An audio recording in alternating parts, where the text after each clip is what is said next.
바깥은 지금 비가 오고 있고, 이제 날씨는 제법 시원해졌습니다. 뭐 선선할 것까지는 아닌데, 한밤중에 방문을 열어놓고 자다가 추워가지고 깬 적이 있습니다.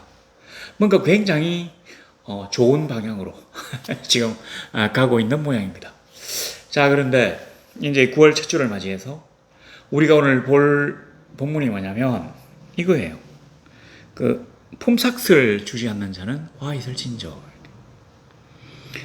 실제로 여기 보니까 예레미야 22장 13절에 그의 품삯을 주지 않은 자에게 화 있을진저. 그러니까 품삯을 주지 않는 자에게 화가 있을 것이라고 하는 말씀이 나옵니다. 자, 그런데 제가 이제 이렇게 얘기한다고 해서 우리가 무슨 악덕 사장과 월급을 떼먹힌 고용인들에 관한 이야기를 하려고 하는 게 아닙니다. 이게 더 심각한 내용이 지금 펼쳐집니다. 우리가 오늘 이 본문을 보면 그 불의로 그 집을 세우며 부정하게 그 다락방을 지으며 자기의 이웃을 고용하고 그의 품삯을 주지 않은 자에게 화 있을진저라고 되어 있는데, 이 13절에 나와 있는 이 사람이 누구냐면 유다의, 그러니까 이 이스라엘이 남북으로 나뉘고 난 다음의 유다의, 이 좀 작은 나라죠, 유다의 제 18대 왕인 여호야김입니다. 이 사람은 다른 말로 하면 엘리야김이에요. 그런데 여호야김이라는 말하고 엘리야김이라고 하는 말하고는 뭐 같은 뜻입니다. 여호와, 엘리야가 아니고, 그러니까 하나님, 엘로힘 얘기니까 하나님이 세우심이라고 하는 뜻이라고 합니다. 그런데 이 여호야김이라고 하는 사람은 실제로는 유다의 맨 마지막 왕의 바로 전 왕입니다. 그러니까 이제 북쪽 이스라엘이 아수르에게 멸망하고 남쪽 유다가 지금 18대 왕까지 왔는데, 실제로 이 17대 왕은 여호아하스라고 해요. 이 사람은 이름이 뭐 살룸이라고 했는데, 뭐 왕이 되고 난 다음에 여호아하스라고 불렀는지, 이 사람이 석 달 만에 잡혀갑니다. 애굽으로 끌려가요. 그리고는 애굽 왕 바로느쿠가 이 여호야김을 갖다가 형인데, 이제 앞에 이제 왕이 안 됐으니까 석 달 후에 와서 동생을 애굽으로 끌고 가고 자기를 왕으로 세우고 갑니다. 이게 무슨 뜻이냐면, 너는 앞으로 너희 아버지 요시야처럼 나를 적대하지 말고, 그렇다고 해서 뭐 그 아수르나 바벨론을 섬기지도 말고, 내가 너를 왕으로 임명해 줄 테니까 너는 여기에서 나를 위해서 충성해라, 이렇게 세워놓고 간 겁니다. 이 사람은 그 애굽왕의 바로 이 애굽왕의 그 전쟁 배상금을 갖다가 물려주기 위해 가지고 백성들에게 금과 은을 갖다가 강제로 빼들었대요. 그러니까 뭐 조공품으로 뭐 금 한 100냥 정도를 바쳐야 된다면, 이 나라에 이제 왕궁에 돈이 없으니까 백성들에게 걷는 거예요. 그러니까 평소에 걷는 그 세금 말고 금 100냥어치를 걷기 위해서 백성들에게 돈을 또 이렇게 강제로 뺏드는 막 이런 형국입니다. 그리고 이 여호아하스라든지 저 형인 여호야김, 이 17대 18대 왕의 아버지가 요시야인데, 요시야는 8살에 왕이 돼가지고 31년 동안 다스리고 39살에 죽습니다. 근데 이 요시야가 유다의 말기에 가장 완벽한 왕으로 성경에 소개됩니다. 하나님이 보실 때 내가 이보다 더 나의 마음을 흡족하게 한 자가 없다고 할 정도로, 그러니까 뭐 유월절을 잘 지키고 하나님의 법을 잘 지키고 하나님을 극진히 섬기고 진짜 백성들에게 선정을 베풀고 정의와 공의를 행하고 너무너무 칭찬을 많이 하시는 그런 이제 한 왕인데, 이 왕이 그러니까 이 북쪽 이스라엘이 이제 멸망하고 난 다음에 그 북쪽 땅에 백성들이 거의 대부분 끌려가고 또 거의 비어 있어요. 남아있는 자들도 일부 있지만 이 사람들은 뭔가 굉장히 좀 가난하고 무식하기 때문에 패거리를 이루어가지고 남쪽 유다의 진격을 막을 만한 그런 입장은 아닙니다. 그런데 요시야 왕이 그 북쪽 이스라엘 땅까지 거의 대부분을 차지해가지고 진짜로 오래간만에 이스라엘이 남북으로 하나가 되었어요. 그 이제 유다 왕인데 백성들은 다 끌려갔지만 땅은 이제 넓어졌습니다. 그랬는데 하나님 앞에 그가 한 31년 동안 충성하고 올바르게 정치를 하니까 하나님이 그를 형통하게 하셨는지 이 요시야 왕국이 아주 크게 발전을 합니다. 저도 이제 이런 거는 잘 모르지만 얼핏 본 어떤 문서에 이렇습니다. 이스라엘 요시야 왕국이 그 중동 지역, 그러니까 이쪽에 이제 지중해고 이쪽에 홍해, 아라비아 사막이 있고 여기 중간에 자리했고 있으니까 뭐가 발달했는가 하니 중개 무역이 발달을 했대요. 옛날에 솔로몬이 중개 무역을 통해서 엄청난 부를 끌어들인 것과 마찬가지로 이 요시야도 역시 중개 무역을 통해서 돈을 많이 벌었어요. 나라는 강해지고 백성은 부유해지고 그러니까 국가의 방비도 튼튼해졌기 때문에 요시야 왕국으로 아주 유명해졌답니다. 그랬는데 마침 그때 이제 아수르가 멸망하고 한때 막 중동과 북아프리카까지 엄청난 패권을 자랑하던 그 잔인한 민족들이 멸망하고 그 아수르의 고토를 차지하는 자가 이 중동과 북아프리카의 패권을 차지한다는 생각에 이 남쪽의 애국과 북쪽의 바벨론이 이제 패권을 다투기 위해서 갈그미스라고 하는 곳에서 전투를 치르게 되었습니다. 근데 이 갈그미스라고 하는 곳이 아마 이스라엘의 그 지중해 편에서 위쪽으로 쭉 올라가야 있는가 봐요. 그 싸우러 올라가려고 애구방 바로누크가 군대를 이끌고 이제 쭉 올라가는데 요시야가 딱 생각해 보니까 아니 이 내 나라는 내가 다스리는 왕국이 이 독립국인데 집까지 게 뭔데 우리나라를 갖다가 관통해서 올라가 내가 막아야 되겠다 이런 생각이 들었단 말입니다. 그래가지고 이 머깃도라고 그 요한계시록에 나오잖아요. 머깃도 아주 굉장한 곳인데 이 머깃도라는 곳에서 애국 군대하고 마주칩니다.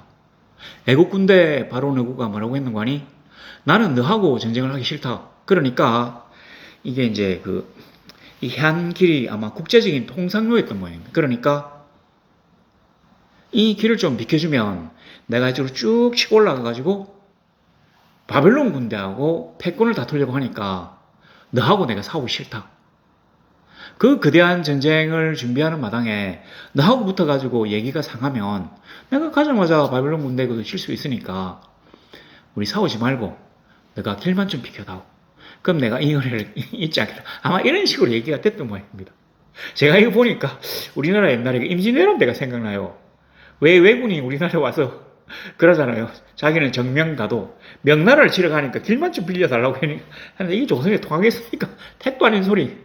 보세요. 자기 나라의 국경에 성이 막 있는데 이 성을 자기들이 비켜주면 그 나라 안에 들어가서 분탕질을 칠 수도 있잖아요. 그러니까 왕이라면 제대로 된 왕이라면 애국 군대에게 통과를 허락할 리가 없습니다. 그 옛날에 모세가 모압과 암몬이 자기 그 길을 안 비켜줘가지고 막 싸우고 하는 그런 기록도 있잖아요. 보통 왕들은 그 자기 나라의 국경을 개방 안 합니다.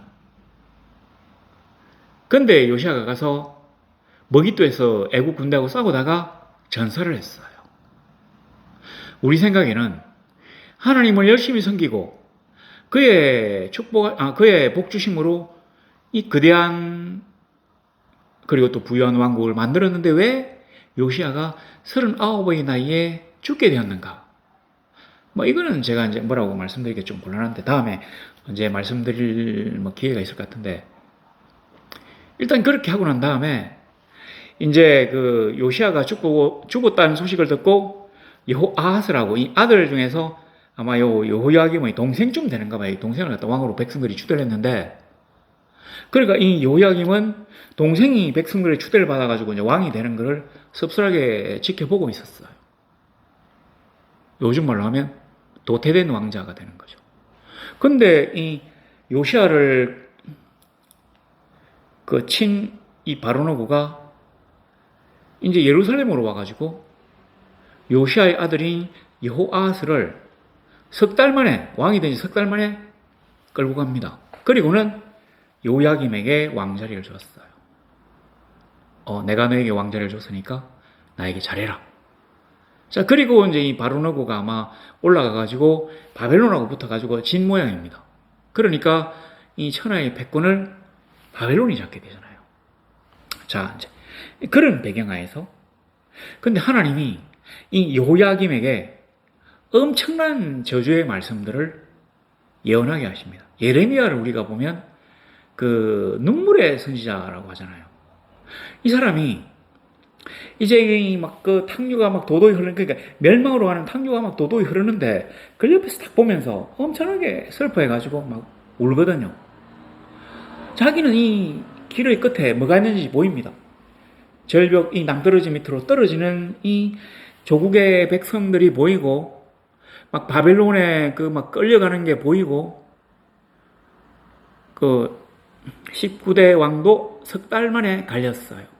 그때는 아마 우쪽에서 쳐온 모양인데, 그러니까 이때쯤 되면 이 왕이, 이 유다의 왕이 뭐 애굽에게도 굽신거렸다가 또 좀 시세가 좀 바뀌면 북쪽의 바벨론 왕에도 굽신거렸다가 또 뭐 애굽이 득세하면 또 그 왔다 갔다 해요 그냥. 그러니까 이쪽 나라에서 와서 잡아가고 저쪽 나라 바벨론 와서 잡아가고 이런 식으로 해서 이 여호야김 다음에 20대 만에 이제 유다 왕조가 끝이 나는데 이 사람이 18대 왕이고 19대 왕은 석 달 만에 끝이 납니다.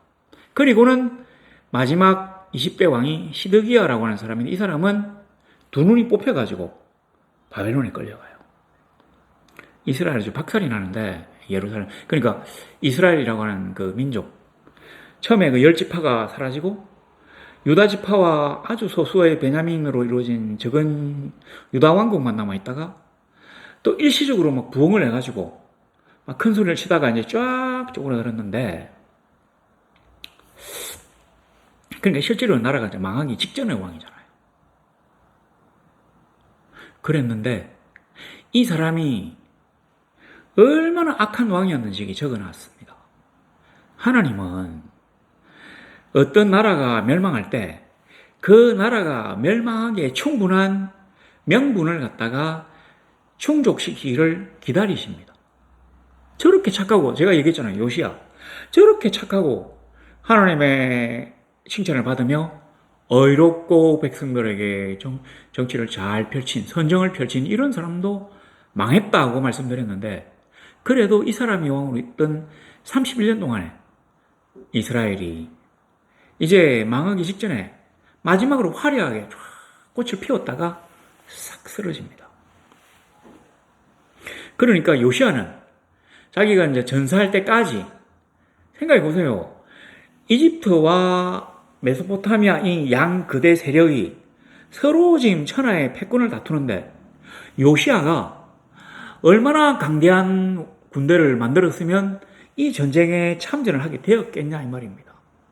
우리로 치면 미국과 중국이 서로 막 패권을 다투려고 싸우는 와중에 우리나라가 너무 강해져가지고 나도 한판 끼겠다고 덤비는 거하고 똑같은 얘기입니다. 비록 이스라엘 나라가 작아가지고 뭐 이제 유다 지파하고 뭐 일부만 남았으니까 북쪽에 있는 아주 소수의 어떤 열지파 사람들이 유다 지파로 막 들어온 아주 작은 나라만 남았으니까 역부족이었겠지만 그래도 나름대로 화려한 꽃을 피우다가 쓰러졌어요. 그런데 그 아들은 석 달 만에 잡혀가고 그 다음에 또 다른 아들이 이제 왕이 됐는데 이 왕이 분명히 그 선한 요시야 왕의 아들임에도 불구하고 극악하고 폐악한 왕으로 유명합니다. 뭐냐면 불의로 그 집을 세우며 부정하게 그 다락방을 지으며, 우리가 이제 이 성경 말씀을 볼 때 왕이 다락방 한 개 짓는 게 뭐 그렇게 뭐 큰일이냐고 생각할 수 있는데 여기 다락방이라고 집을 세우고 다락방을 지으며 이 말이 그냥 뭐 집 하나 짓고 다락방을 그 위에 달아냈다고 하는 얘기가 아닙니다. 실제로 이제 고고학적인 증거에 의하면 예루살렘과 베들레헴 중간쯤에 이 왕의 별궁을 세웠대요. 그러니까 성을 하나, 요새를 하나 만들어가지고 그 요새의 담벼락 위에, 그러니까 성벽 위에다가 다락방 같은 걸 쫙 세우는 거죠. 그러니까 그 이스라엘이 덥잖아요. 그 유다 막 이런 그 중동 지역이 더우니까 이 지열이 막 솟아오르니까 그보다 훨씬 높은 거 올라가가지고 옛날에는 유리창이 없으니까 그냥 막 나무로 된 격자 창이거나 아니면 뻥 뚫려가지고 있으면 거기 이제 햇볕은 지붕이 있으니까 햇볕은 막아가지고 바람이 막 사통 발달되니까 시원했던가 봐요. 그래서 왕들이 주로 올라서 낮잠을 잘 잤답니다. 이스라엘은 공식적으로 이 낮잠 자는 시간이 있어요. 지금의 스페인이나 이탈리아처럼 한낮에는 잡니다. 너무 더우니까. 이제 그런 걸 지었어요. 제가 조금 전에 뭐라고 말씀드렸습니까? 애굽에게 나라가 지금 2번이나 짓밟혀가지고 애굽 왕에게 바치는 그 조공 때문에 안 그래도 막 힘들어하는 백성들을 갖다 쥐어 짜가지고 금을 갖다 빼들어가지고 애굽의 조공으로 바치는 그런 상황이니까 이 나라의 여유가 하나도 없습니다. 근데 이 사람이 부자 아버지를 보고 자라서 그랬는지 예루살렘 안에 있는 왕궁이 너무 답답했던가 봐요. 그래가지고 자기 딴에는 이 예루살렘 성을 벗어난 별궁 요새를 하나 짓고 거기다가 이런 뭐 다락방도 짓고 이렇게 했다는 얘기입니다. 그리고는 자기의 이웃을 고용하고, 이웃이라는 게 뭐냐면 자기 동포 백성을 고용하고라는 얘기입니다. 근데 왜 이웃이라고 했느냐? 이 이웃은 원문에는 형제라고 되어 있어요. 왜 형제라고 했느냐? 이스라엘은 모든 사람이 다 한 형제거든요. 맞잖아요. 그 이스라엘 야곱의 그 후손들이니까 다 같은 친척입니다. 그래서 형제. 한 하나님을 섬기기 때문에 형제. 바로 이제 이스라엘 백성들, 그러니까 이 유다 사람들을 백성들을 고용했다는 얘기입니다. 고용을 하면 어떻게 됩니까? 품삯을 줘야 되잖아요. 이런 식이 있으면. 이스라엘에서는 형제는 절대로 노예로 만날 수가 없습니다. 그러니까 종으로 이제 이 사람을 내가 자발적으로 뭐 돈이 없으니까 내를 종으로 좀 삼아서 일을 좀 시켜다오 이렇게 하면 일을 시키고 난 다음에 그 신년이 됩니다. 풀어줘요. 몇 년 동안 우리 집에서 일했다는 거를 다 해가지고 풀어주면서 이 종이니까 나가서 할 일이 없으니까 또 다른 집에 가서 종살이를 할 거 아닙니까? 그러니까 그렇게 안 하고 이제 기반을 가지고 살 수 있도록 돈을 줘요. 그러니까 이스라엘에는 이제 조상대대로 내려온 땅은 있는데 땅만 있으면 뭐 하겠습니까? 가뭄 같은 때 뭐 농사 짓고 이 농사가 이 수확을 맺어가지고 자기 입에 들어올 때까지 한 1년, 2년이 걸리니까 이때 먹고 살으라고 돈도 줘요. 그러니까 일을 시키니까 고용인데 고용했으면 품삯을 줘야 되는데 품삯을 떼먹었다는 얘기입니다. 아니 왕이 떼먹을 게 따로 있지. 그러니까 다시 말해서 이 사람이 지금 이 별궁을 지어가지고 죄송합니다. 뭐라고 해야 되지? 신세가 편하다. 신간이 편하다. 하여튼 이런 정도로 그냥 늘어지는 그런 그 세태가 아닙니다. 지금 너무 살기 어렵잖아요, 백성들이. 그리고 자기도 지금 애굽의 그 부하로서 바쳐야 될 돈이 너무 많고, 그러니까 근면금소하게 살고 막 어떻게 하면 나라를 좀 보존할지 신경을 써야 될 판인데 이 사람은 아무런 생각이 없어요. 그리고는 성을 요새를 만들었어요. 그 위에 다락을 막 올리고 그래서 이제 별궁으로 쓰려고 만들었는데 이 사람이 믿는 바가 있었다는 얘기죠. 뭐냐? 내가 너희들 품삯을 떼먹을 거야. 이렇게 생각하고 지었다는 얘기입니다. 그런 자에게 화가 있을 것이다. 그러니까 이렇게 이 사람이 악랄하게 굴었기 때문에 내가 나의 마지막 이스라엘 유다 왕국을 멸망시킬 수 있는 명분이 있다고 지금 말씀하는 것입니다. 예레미야 선지자가 몇 번이나 울면서 사람들에게 권면해요. 악을 저지르지 말고 돈 받고 판결을 굽히지 말고 왕에게는 백성들 것을 탐악하지 말고 일반 백성들에게는 우상을 엄란하게 섬기며 거짓말하고 이웃과 서로 싸워가지고 폐악을 저지르지 말라. 이렇게 얘기해도 아무도 안 들어요. 지금 있으면 나라가 망할 것 같은데 아무도 말을 듣지 않고 그러면 반드시 망하게 돼. 영적인 눈으로 보면 반드시 망하게 돼가 있는데 또 망한다는 소리 하면 진짜로 사람들이 싫어해요. 그제 우리나라의 그 인구 출산율 통계가 나왔는데, 제가 이제 며칠 전까지만 해도 0.78이라고 그랬는데, 이제 1년이 지나면서 또 떨어졌어요. 0.7. 근데 거기서 뭐라고 했는가 하니, 현재는 0.6이다. 그리고 서울만 따로 떼어서 보면 0.59다. 이때까지 이제 1점 밑에, 0. 뭐 이래가지고 0명대의 기록이 없었는데, 우리나라가 기록을 세웠다고 했지 않습니까? 근데 그 기록을 우리가 지금 계속해서 밑으로 갱신하고 있는 중입니다. 뭐 경신이라고 해도 되나? 그래서 세계가 지금 우리나라를 보고 깜짝 놀라고 있어요. 한국은 진짜 큰일 났다. 이제 반드시 망하게 된다. 그러나 이 얘기를 그 위정자들 앞에 하면 다 화를 내요. 제가 또 다른 걸 본 적이 있습니다. 일본에 뭐 83살 먹은 그 교수, 옛날에 일본 대장성의 관리로도 재직해가지고 경제적인 면에 상당히 밝대요. 이 명예교수라는 사람이, 일본은 선진국이 아니라 후진국이다. 그러니까 뭐 개발도상국, 후진국 이렇게 한다면 이제 그렇게 내려가고 있는 중인데도 사람들은 모두 다 그걸 부인하고 있다. 지금 나라가 없어질 위기에, 망할 위기에 처해 있음에도 정치꾼들은 포기하고 있다. 안 듣는다는 거죠. 그리고 사람들에게 표를 얻기 위해서 환심스러운 정책만 지금 펼치려고 하고 있다. 뭐 이런 얘기를 한 적이 있습니다. 목사들도 선지자예요. 나라가 지금 잘못 가고 있는 거, 모든 사람들의 분노가 폭발해가지고 가슴에 칼 한 자씩을 갖고 다니는 사회가 되었다는 것은 분명히 우리 사회가 정상적이 않음을 얘기하는 것입니다. 뭐 결혼 안 하는 것도 마찬가지예요. 애 안 낳는 것도 마찬가지예요.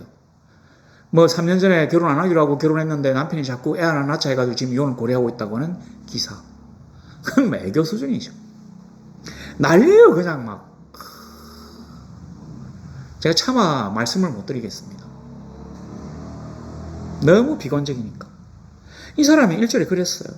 자, 14절에 그가 이러기를, 그러니까 여호야김이 이러기를, 내가 나를 위하여 큰 집과 넓은 다락방을 지으리라 하고, 그러니까 큰 집, 넓은, 이 큰과 넓은 이 말은 아주 큰, 아주 넓은이란 말입니다. 그러니까 요새를 갖다 아주 크게 짓는다는 거죠. 다락방도 아주 넓게 짓는다는 거죠. 그리고는 창문을 만들고는 이 돌로 이제 성을 지으면 그 창문 같은 거 이런 거는 아마 그 돌 안에 나무로 이제 이렇게 막 만드는 것 같은데, 백향목으로 입히고 붉은 빛으로 칠하도다. 그러니까 그 백향목을 사용해서 나무 격자의 창문을 만들고 그 다음에 그거에다가 빨간 칠을 한다는 얘기입니다. 근데 이 백향목과 붉은 빛이란 말은 아주 사치스러운 건물이란 뜻입니다. 그러니까 이 백향목을 조금 이따가 말씀드릴게요. 붉은 빛은 어마어마하게 비싼 도료랍니다. 애굽에서 수입해가지고 쓰는 이 도료인데 이게 진짜로 비싼 물감이래요. 이걸로 칠을 한다는 거죠. 근데 여기 칠하도다니 칠하도를 원문의 어떤 어감으로 딱 받는다면 기름을 퍼붓는다. 다시 말해서 이 그 비싼 붉은 물감을 그 왕의 별궁을 만들기 위해서 퍼붓는 정도로 많이 썼다는 얘기입니다. 우리 식으로 하면 이게 이제 페인트 칠 2번 하면 될 거를 갖다가, 야, 그래도 내가 살 집인데 한 10번 해라. 절대로 안 벗겨지게 했다는 얘기입니다. 그리고 15절에 보세요. 네가, 그러니까 너가 백향목을 많이 사용하여 왕이 될 수 있겠느냐?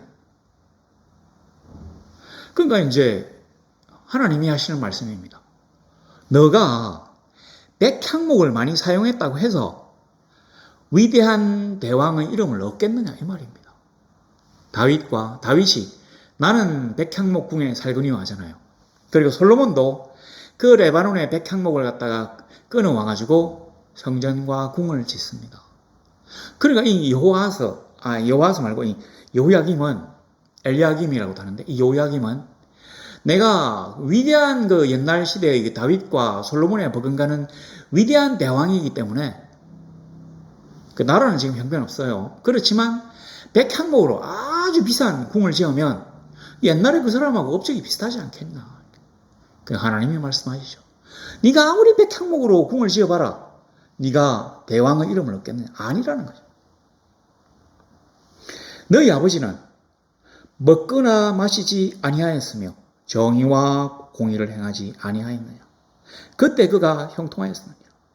너희 아버지는 먹는데 입는데 사치하지 않았다. 오로지 그가 뭘 했느냐?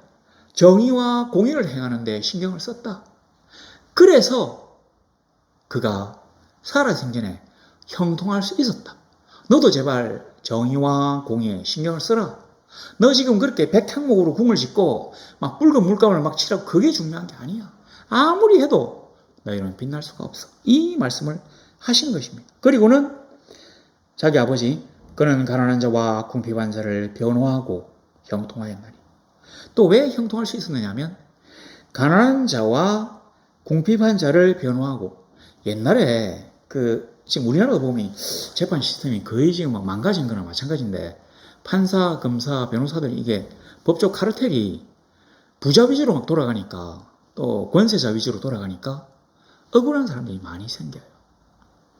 하나님이 이스라엘이나 이 유다의 그 멸망시에 말씀하신 게 바로 그런 겁니다. 부자들을 위해서 판결을 굽히고 막 권세자를 위해서 판결을 굽히고 그럼 내가 절대 너희를 가만두지 이런 말씀을 많이 하셨는데 실제로 이제 이 당시에 그 유다 이스라엘도 뭐 그래 망했지만 유다가 이렇게 막 판행하면서 판사들에게 가난한 사람들이나 궁핍한 자들 뭐 고아와 과부 이런 사람들이 재판을 청구해도 재판 자체를 들어주지 않아요. 왜냐하면 판사 입장에서는 저 사람들은 가난해가지고 내인데 뇌물도 한 푼 못 주는 그런 가난한 자들인데 내가 왜 저 사람들을 위해서 신경을 써? 그러니까 부자가 막 자기가 이제 죄를 저지르고도 부자가 재판을 청구하면 그래 가난한 자가 네가 못했다. 네가 이 부자에게 돈을 물리주라. 이런 판결을 내리면 이 부자가 자기에게 막 뇌물을 줄 거 아닙니까? 근데 이 사람의 재판을 해줘봐야 뇌물을 받을 수 없으니까 아예 들어주질 않아요. 그랬는데 이 요시아는 너희 아버지는 이 가난한 사람들을 위해서 재판도 열어주고 그 사람들이 억울한 사정도 다 들어주었다. 이걸 갖다 여기 변호하고라고 했습니다. 그러면 형통하는 것이죠. 그리고 이것이 나를 알미 아니냐. 우리가 여호와를 안다는 것이 하나님의 정의와 공의를 실행하고 가난한 자와 궁핍한 자를 위하여 변호하고 그리고 형제를 사랑하는 그게 바로 하나님을 아는 것입니다. 우리가 그런 거 하나도 안 하고 나쁜 짓 엄청 저지르고 나쁜 돈을 막 빼들고 그리고는 예배당에 앉아가지고 아무리 찬송하고 기도해도 그 찬양과 기도가 그 말씀이 하늘 보좌에 상달될 수가 없는 것입니다. 아무리 막 삐까뻔쩍한 어떤 거대한 그 돌로 된 성에 막 백향목으로 두르고 그 백향목은 전부 다 그 비싼 붉은 물감을 칠해도 그것 가지고는 하나님이 눈도 깜짝하지 않는다는 것입니다. 그거 가지고 네가 형통할 수가 없다는 것이에요. 그럼 뭐로? 바로 이거로요. 가난한 자와 궁핍한 자를 변호하고 하나님의 공의를 세우고 형제를 사랑하고 17절에 그러나 내 두 눈과 마음은 탐욕과 무지한 피를 흘림과 압박과 포악을 행하려 할 뿐이니 이 탐욕이란 말은 왕이 자기의 그 어떤 권세를 가지고 백성들의 재물을 강제로 빼뜯는다 이런 뜻입니다. 욕심이 많다는 게 아마 그렇게 썼는데 아마 탐욕이라고 표시했는가 봐요. 그리고 무지한 피를 흘림. 그러니까 재판에서 이 사람이 잘못했는데 이 사람이 부자예요. 이 사람에 대해서 피해를 봤어요. 가난해요. 그러니까 분명히 이 사람이 죄가 있음에도 불구하고 이 사람을 죽이는 거예요. 그러니까 무지한 자의 피를 흘린 거. 그 다음에 압박과 포악. 행하려 할 뿐만 이 포악이란 말이 있는데 사실은 이제 이게 예레미야서지만 그 뭐 열왕기니 역대기니 이런 어떤 이 이스라엘의 역사서를 보면 그 여호야김이라고 하는 왕의 그 포악함이 나와 있는데 얼마나 무지한 자의 피를 많이 흘렸는지 그 사람들을 무고한 사람들을 많이 죽였는지 예루살렘 성 안에 그 무고한 자의 피가 가득 찼대요. 여기서 어디까지 막 이 성에 그 피가 막 거득했다는 얘기입니다.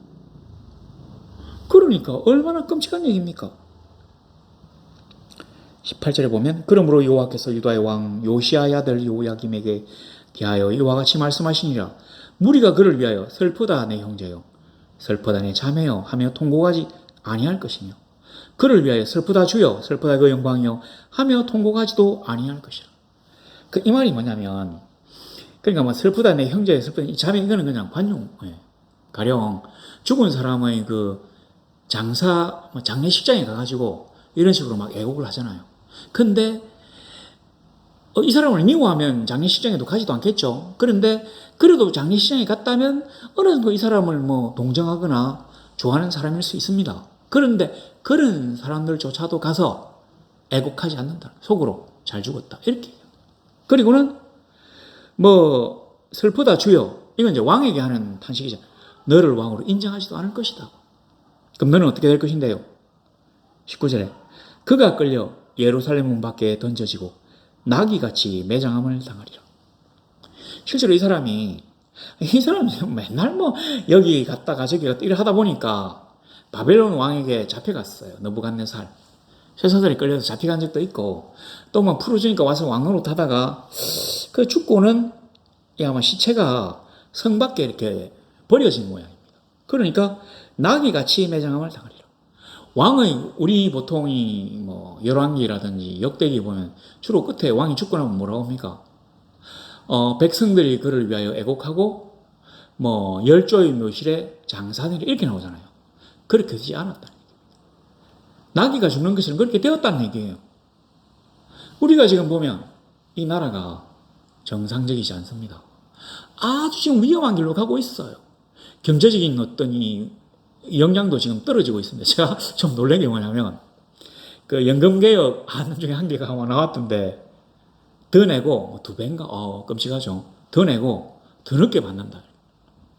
제가 지금 나이는 그렇게 많지 않지만, 빨리 이 연금이 끝이 나면 좋겠다는 생각을 하고 있어요. 이제 막 그게 막 보이니까 빨리 좀 끝났으면 좋겠다. 그리고 몇 년 있다가 받으면 너무 좋겠다. 이런 식으로 말하고 있는데, 뭐 그런 기사가 나오니까 제가 좀 깝깝합니다. 물론 뭐 제가 그 이해는 하는데 직접 당하는 사람 입장에서는 좀 이따가 하지. 그러니까 이게 뭐든지 보면 지금 나라가 지금 내려앉는 게 보여요. 그 우리 부산에 그 간만동이가 저쪽에도 뭐 일시적으로 학교 2년 정도 폐교했다가 뭐 그런 이제 재건축 때문에 그렇게 한다는데, 자, 사람은 점점 줄어드는데 재건축은 점점 많아지고 있어요. 이거 아닙니까? 이거. 돌로 성을 짓고 백향목으로 두르고 거기다가 막 비싼 도료를 칠하고. 그러니까 나라 자체의 어떤 경제력이 막 떨어지고 있는데, 있는 사람들은 더 좋은 집, 더 편리한 집, 더 높은 집에 살려고 지금 막 하고 있는 거예요. 도대체 어디서부터 우리가 지금 이렇게 됐는지 모르겠습니다. 옛날 우리나라 사람들 한번 생각해 보면 뭐 꼭 우리가 이제 그 디테일하게 들어가기보다는 그냥 일반적인 관념으로 조선시대의 그 선비들, 그 남산동 딸깍바리 양반들, 그 비 오면 집신에 물 들어가니까 그 나무신 그 딸깍바리, 그거 이제 남학신이죠. 그걸 막 신고 다니는데, 그러니까 딸깍딸깍 하니까 딸깍바리라고 하는데, 이 사람들은 이걸 갖다가 하루 종일 1년 내내 신어요. 왜냐하면 집신을 살 돈이 없기 때문에. 양반이 네가 그걸 집신을 사면 안 되냐. 죄송합니다만, 내가 양반 주제, 아니 양반 주제, 내가 양반인데 어떻게 이제 실을 뭡니까, 새끼를 꽈가지고 이제 그걸 만들 수 없다는 얘기죠. 그러니까 그러면서 아무리 추워도 남이 피운 겹불은 쬐지 않는다. 제가 어렸을 때 저희 외할머니께서 말씀해 주셨는데, 마을길 가다가 자기가 이제 막 이렇게 가고 있으면 그 양반의 유풍이 남아있던 그 어떤 그 동네 모 선비께서 부채를 딱 펴가지고는 얼굴을 딱 가리고는, 요즘 딱 가리고는 고개를 옆으로 딱. 나는 여자 얼굴을 안 본다. 그러니까 외간 여자 얼굴을 안 본다. 이런 어떤 그 여유와 그 자신에 대한 이 자긍심이 있었던 사람들인데, 그러니까 정신적인 것을 물질적인 것보다 더 위에 놓았던 사람들인데, 그러니까 그 일본군이, 외군들이 쳐들어왔을 때 막 양반들과 일반 백성들이 합쳐가지고 막 의병을 일으켜가지고 막 총을 쏘고 있는데도 그 구한말에 막 의병장들이 나와서 그 나라를 위해서 목숨을 막 버리잖아요. 그게 정신적인 어떤 이 그런 그 우월감. 내가 니보다 못 살긴 해도 내가 정신적으로 니보다 뛰어나다고 하는 어떤 이 자긍심이 있어야 그게 가능한 거예요. 근데 지금 우리는 보면 이런 게 아무것도 없어요. 정말 제가 이런 말씀을 드리는데, 저에게 조금 유리하게 얘기한다면, 저희 교회가 좀 작아요. 그 이제, 교인들이 와가지고 유리문 밖에서 딱 하나 보거든요. 이렇게. 몇 명 앉아있나, 여기에 뭐 어느 정도 되나. 그러면서 저보고 이제 뭐라고 있는 거 아니? 예배 처소가 어디 있냐고 물어보더라고. 우리 이제 앉아있는 데가 예배 처소인데, 너무 작으니까 이 사람 입장에서는 예배는 딴 데서 드리는가 보다 싶어서 물어봤어. 그러니까 그다음부터 안 오더라고. 그 다음에는 또 바깥에서 딱 유리문 밖에서 딱 보고 있어가지고 문을 싹 여니까 강대상이 어디 있냐고 물어보더라고요. 그래서 그분이 볼 때는 강대상이 너무 초라해가지고 마치 강대상이 아닌 것처럼 여겼던 모양입니다. 뭐 그런 일이 많았어요. 자, 그랬는데 우리가 예배당을 뭐라고 생각합니까? 교회를 뭐라고 생각합니까? 영이 살아 숨쉬고 하나님을 진심으로 섬기는 자들이 모여서 예배하는 것을 교회라고 해요. 그런 집이니까 예배당이라고 합니다. 그러나 그 안에는 사람이 중요하지 그들을 담고 있는 이 건물이 중요하지 않아요. 우리는 마음속으로 모두 다 거기에 동의합니다. 하지만 우리는 섭성적으로 태생적으로 눈에 보이는 것을 더 중시하게 되어 있습니다. 그래서 작은 곳은 요즘 오지 않아요. 그래서 개척교회들이 요즘 안 된답니다. 그리고 이 젊은 친구들, 막 신학교를 졸업하는 친구들도, 목사님들도 개척을 안 한대요. 개척을 안 하는 목사가 아니겠죠. 하여튼 그 신학생들이 개척을 안 한대요. 그냥 다른 걸 막 하는 거예요. 왜냐하면 그들이 그걸 잘 알기 때문에. 혹시나 큰 교회 초빙 받을까 싶어서 신학교는 다녔지만 초빙이 오지 않으면, 안 되면 그냥 그만두는 우리나라도, 한국의 교회도, 우리의 도덕 수준도, 그 다음에 출산율도 점점점 내려가고 있습니다. 실제로 우리의 국민소득도 지금 점점점 내려가고 있어요. 모두가 지금 뜨악하고 바라보는 이 사이에 누구도 이 멸망으로 가는 이 멸망의 폭주 기관차를 세우려고 하는 사람이 없어요. 왜냐하면 나섰다가 깔려 죽으니까. 우리 하나님을 믿는 사람들이, 천성에 소망을 준 사람들이 그래도 내 나라 내 민족을 위하여 나아갈 수 있습니다. 우리 그런 성도들이 되면 좋겠습니다. 우리는 두려울 게 없어요. 하나님을 믿으니 또 나를 믿으라고 하신 우리 주 예수와 예수의 뒤를 따라가기만 한다면 우리는 걱정할 게 없습니다. 우리가 성도로서 이 땅에 있는 것은 우리의 불가능과 어려움을 하나님께 아뢰을 수 있기 때문입니다. 우리가 기도할 수 있는 한, 우리가 전능하신 하나님을 믿는 한, 우리는 이 세상의 권세와 이 세상의 재물을 두려워할 필요가 없습니다. 그런 것도 어느 정도 필요하죠.